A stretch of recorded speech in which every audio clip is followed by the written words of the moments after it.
प्रिय विद्यार्थियों, हिंदी ज्ञान मंजूषा आपका हार्दिक स्वागत करता है। आज हम उषा पाठ से पाठ्यपुस्तक पर आधारित प्रश्नों के उत्तर करेंगे।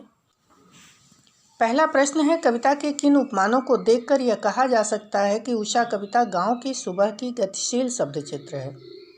उत्तर देखें। कविता में नीले नभ को राख से लिपे चौके के समान बताया गया है। दूसरे बिंब में उसकी तुलना काली सिल से की गई है। तीसरे में स्लेट पर लाल खड़िया चाक का उपमान बताया गया है। लिपा हुआ आंगन, काली सिल, स्लेट गांव के परिवेश से लिया गया है।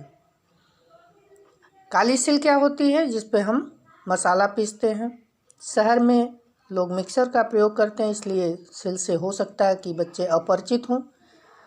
स्लेट गांव में स्लेट पर खड़िया से लिखा जाता है, जिस पे बच्चों को लिखाया जाता है प्रारंभ में। तो ये चीज़ें शहर के लिए थोड़ा सा दुर्लभ हैं।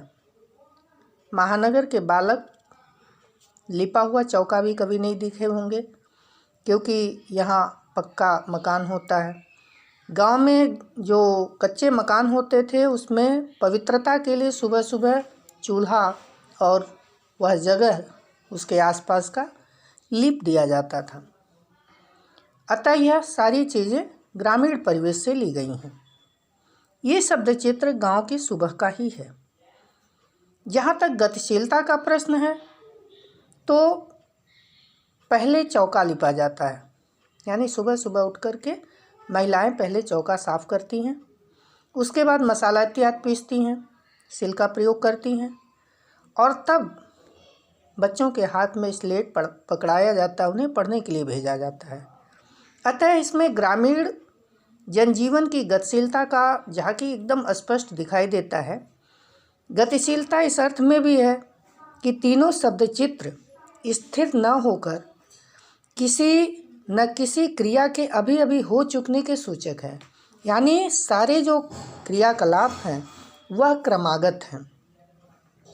तो पहले कवि ने उपमान दिया और सुबह की गतिशीलता को भी इस कविता के माध्यम से उन्होंने प्रस्तुत करने का प्रयास किया है।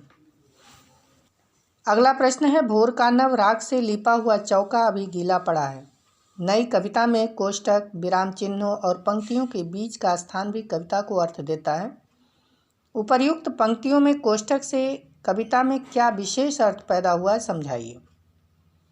उत्तर देखें। नई कविता प्रयोगधर्मी है।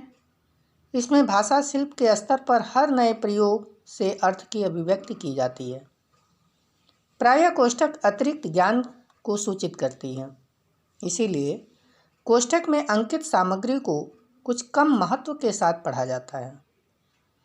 यहाँ पर कोष्ठक में अंकित सामग्री अभी गीला पड़ा है आकाश रूपी चौकी की ताजगी और नमी को सूचित करती है। यह जानकारी पहले भी आ चुकी है। राख से लिपा हुआ चौका में गीलापन स्वयं ही आ गया है, परंतु अतिरिक्त जानकारी के कारण गीलापन पूरी तरह स्पष्ट नहीं हो पाया है। कविता पढ़ते समय इसे मुख्य कविता से कुछ मंद स्वर में पढ़ना उचित होता है,